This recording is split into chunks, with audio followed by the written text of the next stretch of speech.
Welcome, everyone, to day two of the Canadian Nurses Association Third National Summit on Racism in Healthcare and Nursing.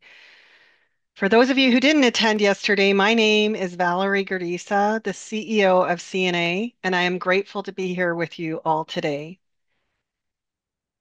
Just as I shared yesterday, as we gather for the third Anti-Racism Summit, I want to take a moment to acknowledge the importance of this space and the privilege I hold in hosting the summit as a white woman of settler origin and beneficiary of colonization. I recognize that my identity comes from a history and present of systemic inequities that impact the experiences of many in this room and our broader society. I recognize that hosting an anti-racism summit as someone who benefits from the systems of privilege requires humility, listening, and a commitment, and I will do my very best to embody those attributes on my journey as an ally. I'm not here as a voice of authority or experience on the lived realities of racism, but as an ally, learning alongside all of you and implementing these learnings in my leadership position to advocate for systemic change in the Canadian nursing landscape. Together, I hope we can amplify the voices of those most impacted by racism and work towards building a new, a more equitable and just healthcare system. Thank you for allowing me to be part of this important dialogue. I would like to start by saying thank you to sponsoring this important event. They are also moving forward with strategies related to diversity, equity, and inclusion, and they felt it was important to host or to sponsor our event. But before I we have opening remarks, I would like to run through a few housekeeping items. As you see, there is either the chat function or the Q&A function in the different meeting rooms. And just for you to use the Q&A function on Zoom for all technical support questions. And a CNA staff member will respond as soon as possible. If the chat function is opening in a particular session or meeting, just if you do not want to use it, all you do is press the X in the top right corner so that it's not distracting. If you have questions or comments about the content of the summit, we'll be using the platform Mentimeter to engage with you throughout the sessions today. You can participate by scanning the QR code or typing in the PIN number on the top of each slide. Please follow along with the questions in order of the summit instead of skipping ahead so we can see your responses in real time. We also have a French stream which you can log into to access translated live audio and captions. To note, today's session will be recorded and available for access at a later date on CNA's website. And we did have many questions about the actual presentations. They will also be available for you. So the specific PowerPoint presentations as well. Lastly, I want to acknowledge this can be a very difficult day and the content may bring up difficult feelings or memories. We encourage you to step away as needed and please access as needed mental health resources, which are also posted on the CNA Zoom event page, and you can see them here in front of you on the PowerPoint. With the housekeeping completed, I'm absolutely delighted to introduce you to Dr. Kimberly LeBlanc, President of CNA, who will provide the land acknowledgement. Over to you, Kim. Thank you, Valerie. I feel so privileged to be here today. In Canada, we live, learn, and work on traditional Indigenous territories. We are all beneficiaries of policies of expulsion and assimilation of Indigenous peoples during and since the time of settlement and confederation. At the CNA, we acknowledge that the land upon each of which each of us is joining this meeting is and continues to be home of diverse First Nations, Inuit, and Métis peoples. This acknowledgement is made with the recognition that as nurses, we have the responsibility to learn the harsh and devastating impact that colonization has had on Indigenous peoples, past and present. We have a duty to respond to the calls of action of the Truth and Reconciliation Commission of Canada. It is now my privilege to introduce Stephanie Gilbert, a member of the CNA board and the CNA Indigenous Relations Action Council member, and to give the land welcome accompanied by her mother, Lisa Follower. Lise is an Inuk elder originally from Iguluk, Nunavut. Lise Fowler's teaching career began in the early 1970s while teaching elementary students in Inuktitut.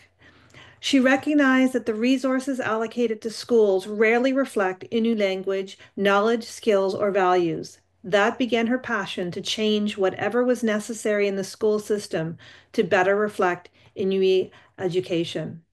This passion carries her today. Upon retirement, she opened her business where Indigenous knowledge is at the core of all of her courses. Stephanie, Lise, I'll pass this over to you.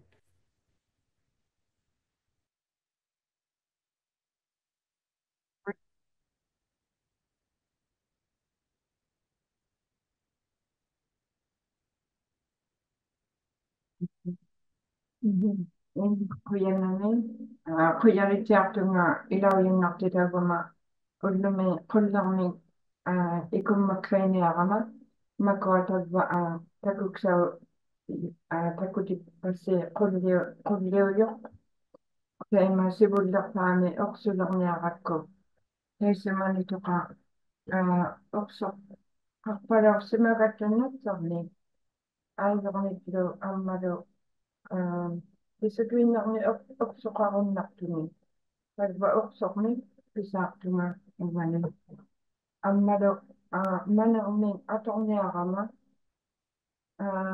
subutini kanagin na atok pagsimang mata kisagreeing na may nuna may pinasupruti tagwa man na may tagwa aburaw si magama sa kaldilaw tagwa tamakwa man ni kuring sa man na sa kalditik tugo tagwa ikum magsagutin niya taka tasumra hudakno sigurdo iman na tagwa oksokak timo tiktugo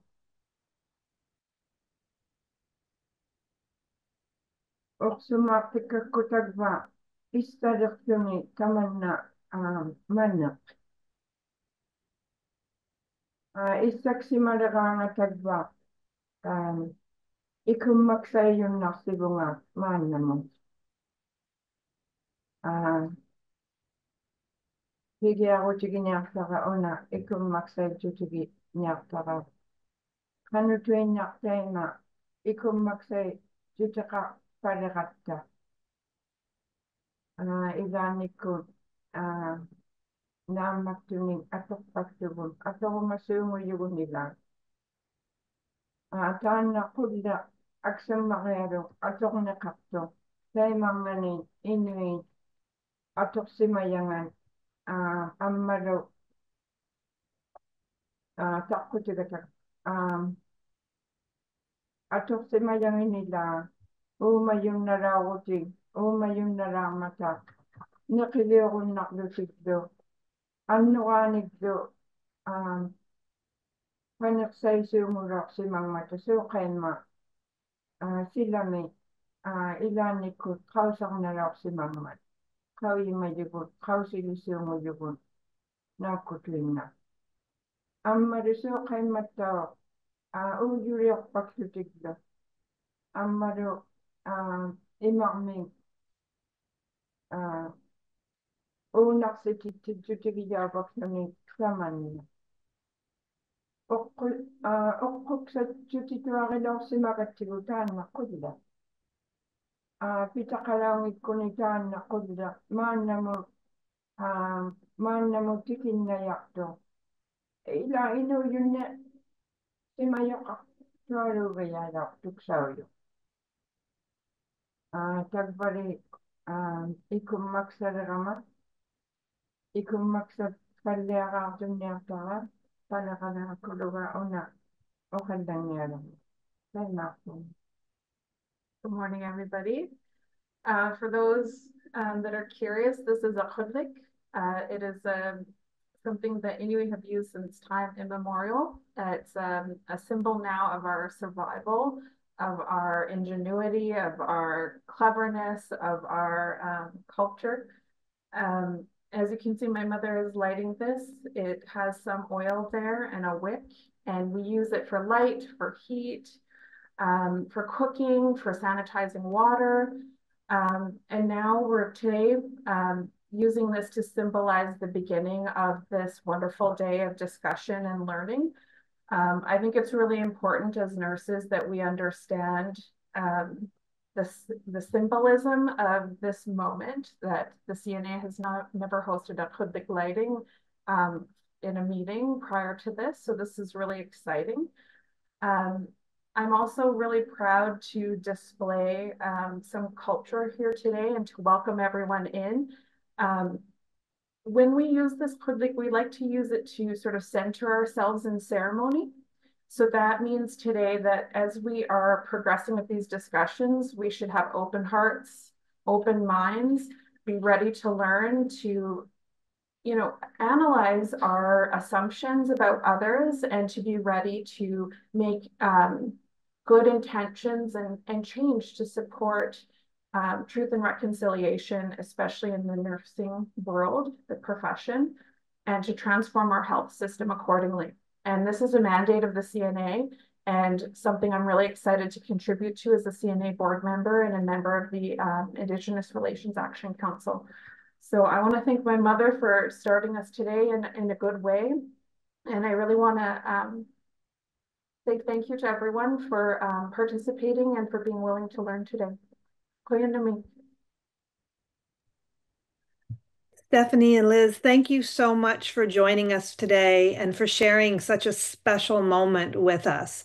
I think that everyone online can agree that this is such a wonderful way to start our second day. So we are into our second day, and I'm thrilled to see so many people online. I think everyone who was here yesterday can agree that yesterday was an amazing success, and today we're in for another amazing few hours. I would like to say thank you to the attendees from across Canada and internationally, to the CNA staff who worked so hard putting the summit together, the Anti-Racism Action Council, and the Indigenous Relations Action Council, the Anti-Racism Summit Steering Committee members, all of them for their dedication and planning. A lot of work went into this event, and it's just been such a wonderful learning experience for me personally. And now it's my great pleasure to introduce our first speaker of the afternoon, Laurent Martel, a director of the Demography of Statistics Canada, to give a presentation on how Canadian demographics are projected to change over the next 10 years. So bienvenue, welcome, Laurent.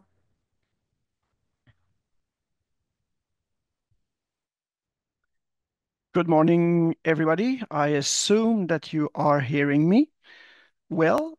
I hope it is the case. Yes, I see a thumbs up from everybody. So thank you so much for letting me know. We'll get started. So I want to first thank the organizers of this event for the opportunity to talk to you about Canadian demographics. That's going to be the topic of my speech for the next 30 minutes or so. There's been a lot of action actually in Canadian demographics over the last 2 years. Very interesting times for a demographer such as me and my team working at Statistics Canada. So the goal really is to provide you an overview of all the changes that occurred in Canadian demographics recently. And when I'm talking about recently, it's since the pandemic, so in about the last 24 months, and what it could mean for the future.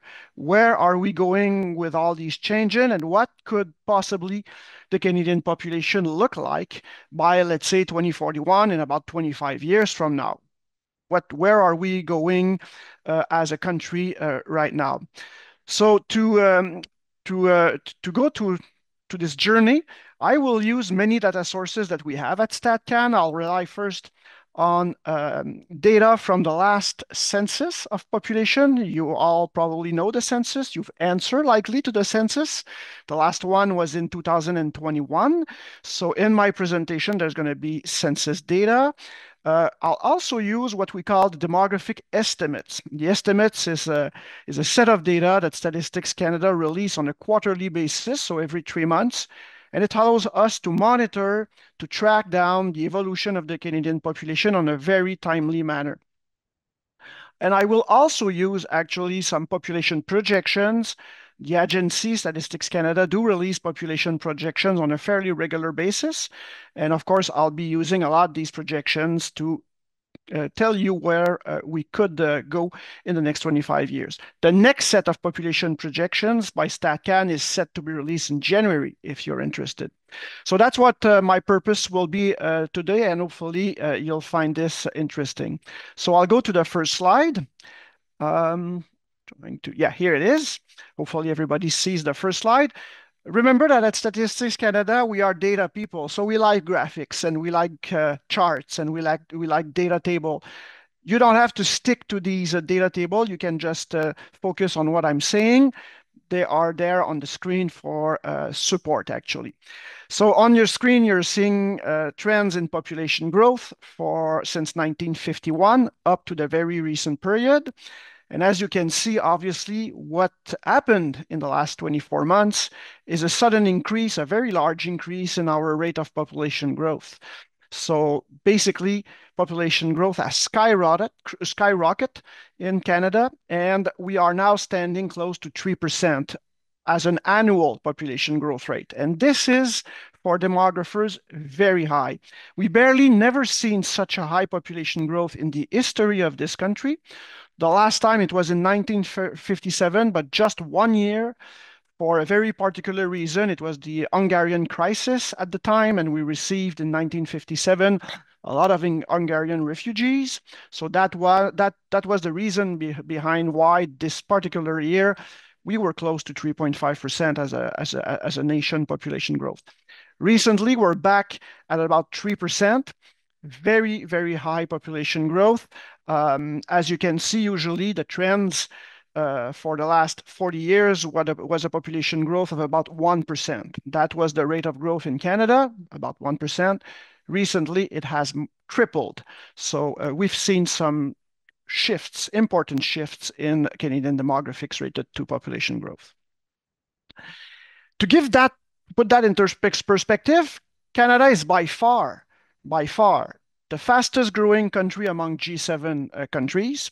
As you can see, you have the United States, the United Kingdom, France, Italy, Germany, and Japan. They all have slower population growth rate. There's even countries where we are observing some negative population growth, which means that the population in these countries are decreasing. It's the case with Japan, with Italy, where in these countries, the number of people is actually decreasing. Canada stands out really in this G7 countries. And Canada, I would also argue that it stands out among the fastest growing countries in the world. To give you an example, the fastest growing country in the world is an African country, it's Niger, with about 3.7% as an annual rate of growth. Canada stands at 3.2% for the year 2023. So you can see that it's fairly close to the fastest growing country in the world.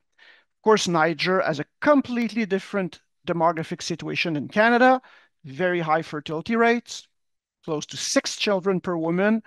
You're going to see in my presentation that it's a very different situation in Canada, but Canada, really keep that in mind. We're actually an outlier among the countries in the world where we observe really a very fast population growth. I'll come back to the previous slide just for a second to tell you one important thing. In the last few months, we started seeing the population growth rate start to decrease. So that's really something that we're monitoring at Statistics Canada right now. And you might have heard the new immigration plan that was released by the government of Canada in November, about 3 weeks ago. The immigration plan this year was announcing some lower immigration targets for year 2025, 2026, and 2027. So if that happens, it is very possible that our rate of population growth will continue to decrease in the coming months, and it's something that we're going to track down very closely. But we've already seen since the last month of July this year some reduction in our rate of population growth. Why are we growing so fast? Of course, obviously, it's because of immigration. On this chart, you have the trend in the level of immigration since 1951. The blue bar represents permanent immigrant. So those who are granted to live in Canada on a permanent basis. And the line, the bar in red is temporary immigration. Those who are coming to Canada with a work permit, a study permit, or as asylum claimants. As you can see, temporary immigration was really a minor component of immigration for a very long period of time. Recently, what changed in this country is that temporary immigration became more important than permanent immigration, explaining this sudden increase in our rate of growth. So the red bar is now longer than the blue bar for year 2022 and 2023. This was a first in our history where we received more temporary immigrants in 2022 and 2023 than permanent immigrants. And it's really something that was new. And as you might also know, the recent immigration plan, for the first time, integrated some targets for temporary immigration. You might remember that Minister Miller and Prime Minister Trudeau announced a target of 5%. That would be the number of temporary immigrants compared to the total Canadian population size. We're trying to reach a target. The government of Canada is trying to reach a target of 5%. And right now, temporary immigrants are representing 7% of the Canadian population, not 5. And we're going to monitor the future trends in temporary immigration, and we should see if immigration targets are met, a reduction in the temporary immigrants. Recently, in 2024, to give you a sense of what it means, 7% of the Canadian population as temporary immigrants, it means that the size of the population of temporary immigrants has reached 3 million people. To give you another perspective, this is more people than the total Indigenous population living in Canada. So for the first time in 2022 and 2023, we had among the Canadian population more temporary immigrants than Indigenous people. So it's how important the changes that we've experienced in recent years have been. As I said, it's really interesting times for demographers such as me because all components of population growth are changing. And then when I'm talking about component of population growth, I'm talking about why the population is increasing. We have births, we have deaths. This is getting the population lower, of course. We welcome immigrants, and we have also people leaving the country, so immigrants that we do have to take into account. On fertility levels, there has been many changes recently, and in 2023, our fertility level reached an all-time low at 1.26 children per woman. Canada is now among the countries in the world with a very low fertility regime. That's something to keep in mind. We are now part of the few countries with the lowest fertility in the world, along with some Eastern European countries such as Romania, Bulgaria. There's also South Korea, which has a very low fertility. Canada and Italy, Spain as well, we're among that group of countries. Other G7 countries such as the United States, France, United Kingdom, all have fertility levels that are above the level that we observed in the country. So again, just to give you a flavor of how the Canadian demographics have changed recently. So to sum up this first kind of a part to my presentation, many firsts among Canadian demographics over the last 2-3 years, record high annual population growth rate, record low fertility level at 1.26 children per woman. There's been some action as well for mortality. our life expectancy as Canadians. For the last 3 years, life expectancy in Canada has actually decreased. And this is quite remarkable because not in a positive way to some extent, but for a century, our life expectancy was increasing from year to year. Well, in the last 3 years, it has slightly decreased, and this is a first in 100 years. Of course, there was a pandemic, which explains partly why our life expectancy has decreased. There's also it's also related to the opioid crisis in some parts of the country that's still going on, actually. And Statistics Canada will release updates of life expectancy for Canadians on December 4th, in a few weeks from now. We've admitted more non-permanent resident than ever before, and more non-permanent resident than permanent immigrant. That was also a first. Some other shifts that I haven't talked about for time purposes, but that you must know as well. Recently, the generation of millennials, those children born at the end of the 70s, during the 1980s and early 1990s, became the largest generation in the country, overtaking the baby boomers, those who were born in the 1950s and the 1960s.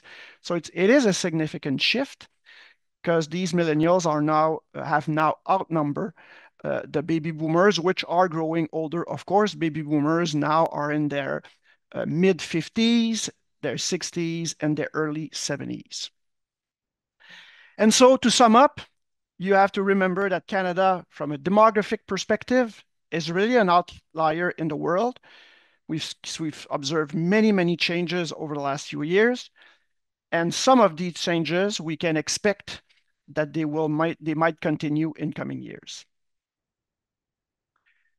So this concludes my first part. We're about halfway through the presentation, and I'll now switch to the second part. What does it mean for the future? Where could we go given all these trends?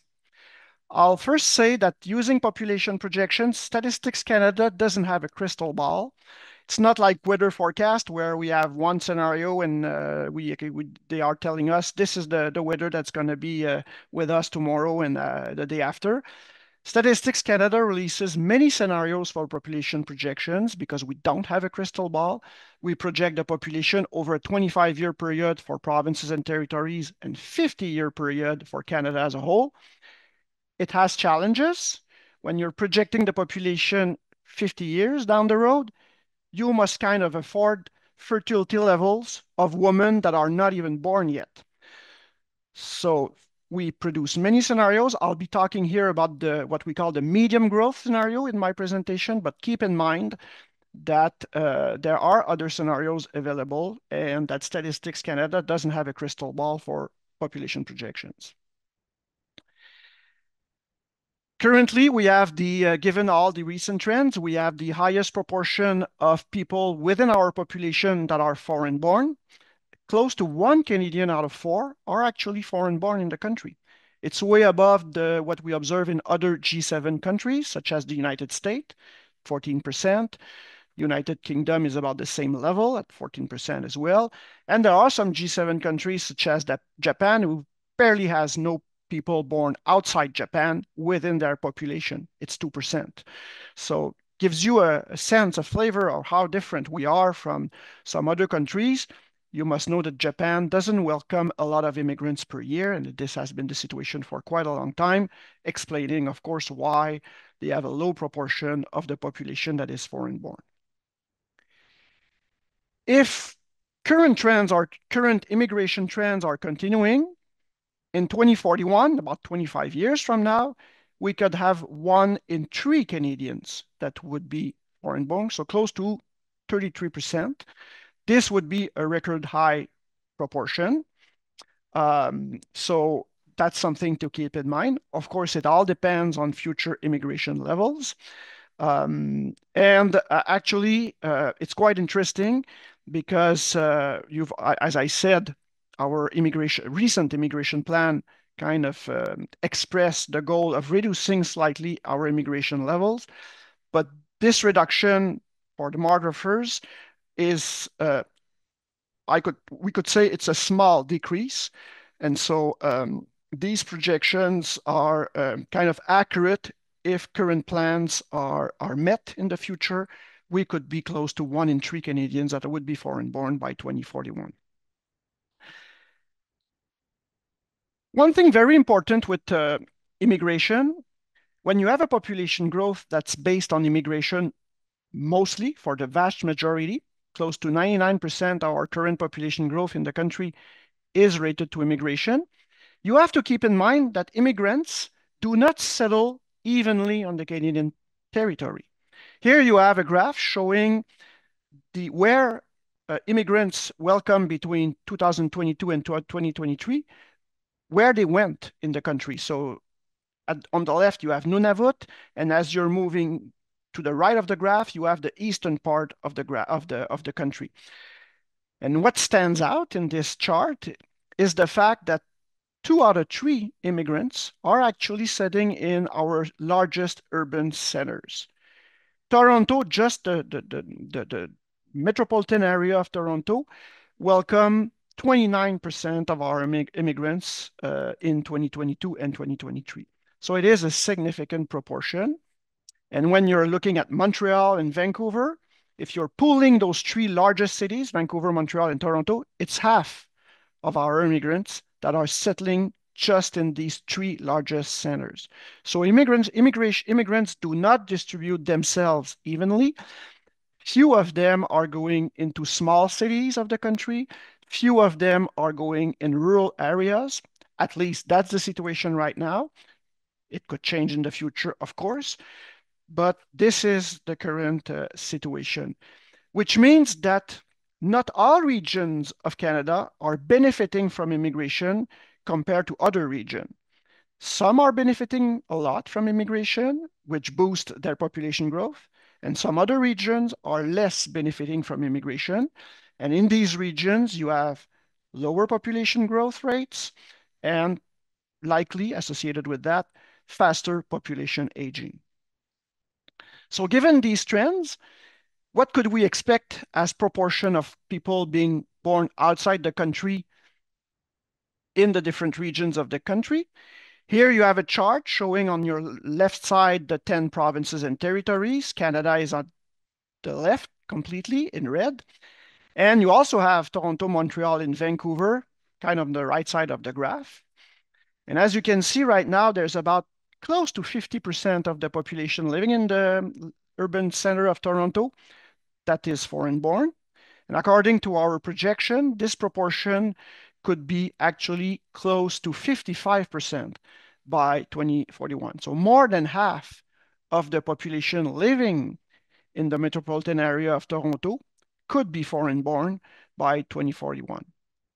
And on the right side of the graph, you have, let's say, rural areas of the country plus small cities. And you can see a much smaller population of those who would be born outside the country in these areas.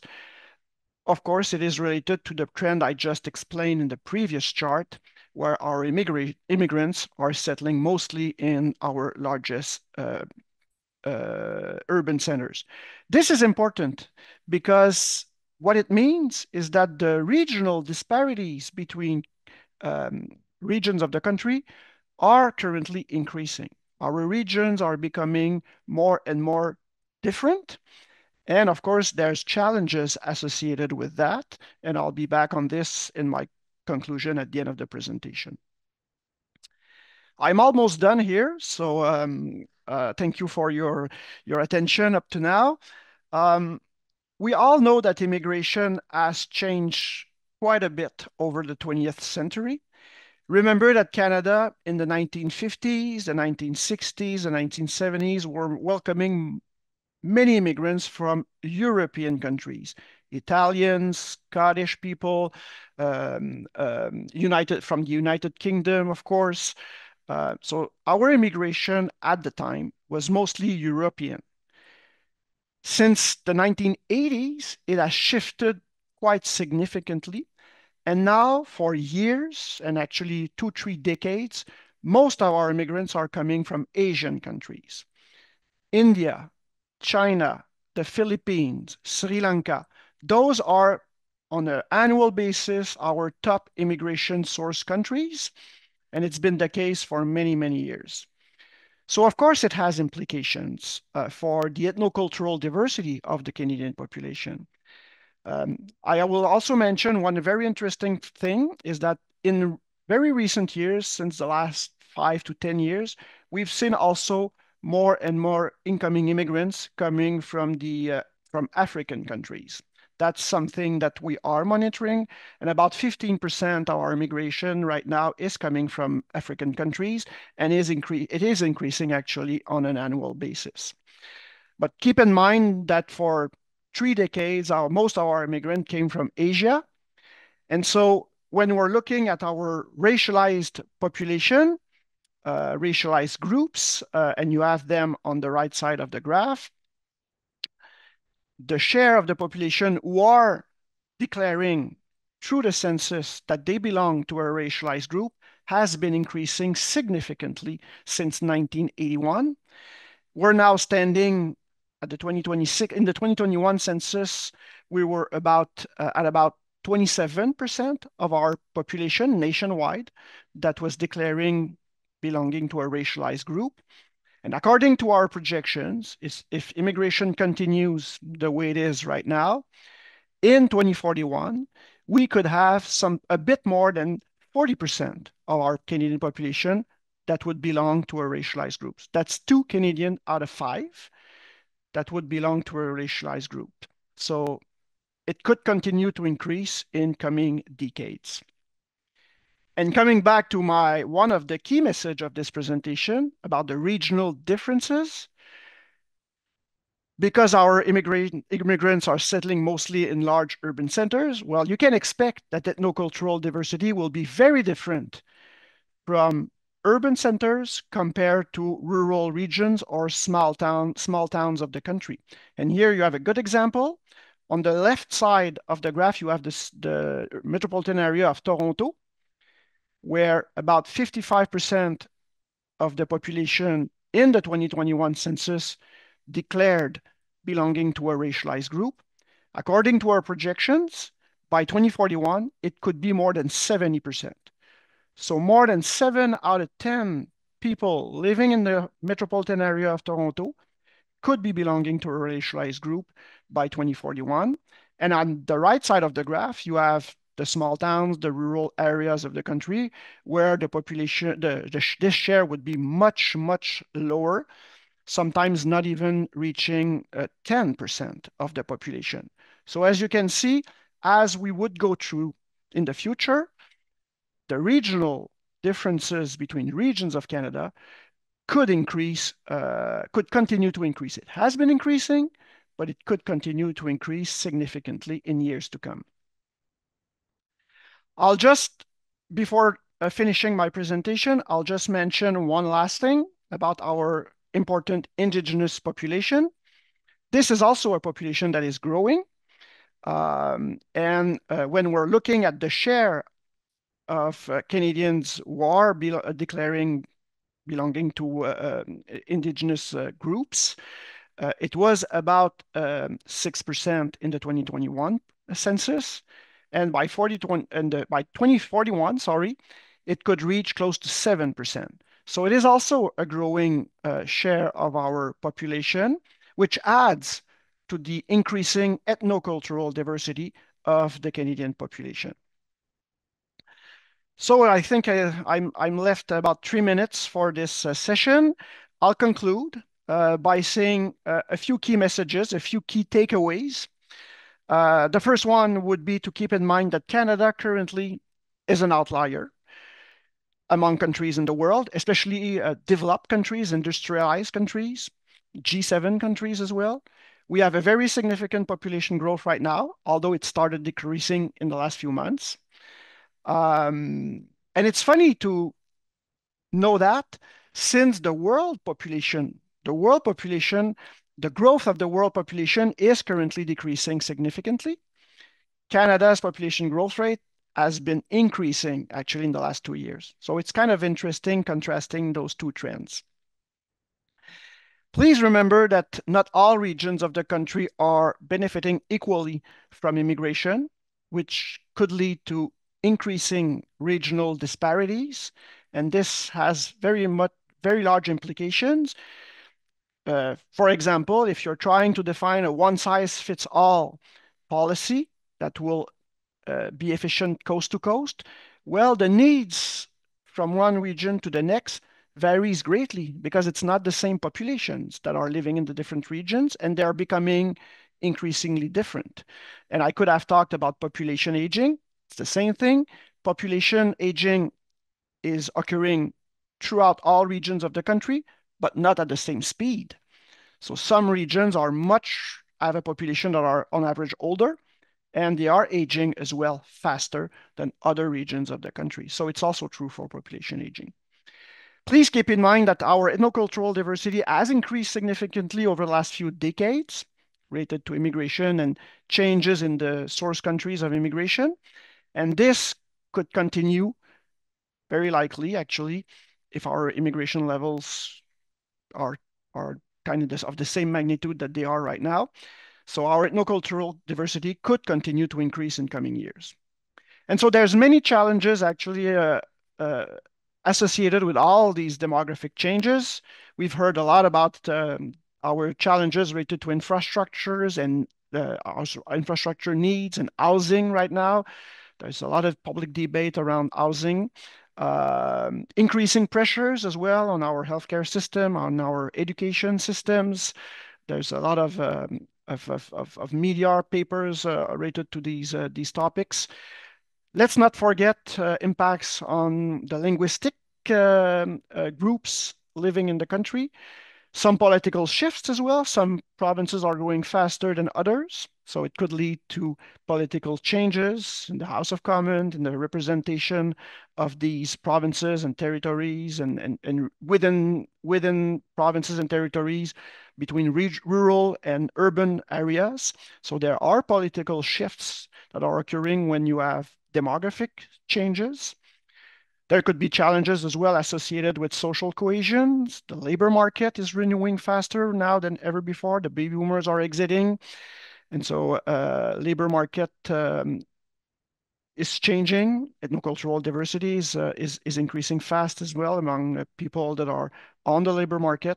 So it's to give you a sense of what those demographic shifts means or what are the challenges, I should say, related to those demographic shifts. So I'll stop there. I will stop sharing my screen. I'll just remind everybody that the presentation is available, of course, in French. So don't hesitate. And please don't hesitate to contact the Center for Demography at Statistics Canada if you have any data needs, you need some advice on Canadian demographics. It's our job. So we would welcome your request, your questions. You can email us. You have a really interesting population and demography web portal on Statistics Canada website. You're going to find there a population clock in real time. So if you want to track down how fast the population is changing, you can consult our population clock. So it's a nice product. So again, thank you to the organizer of this event, and I'll stop there. Merci, Laurent. Thank you. Certainly, that was such a thought-provoking and wonderful presentation.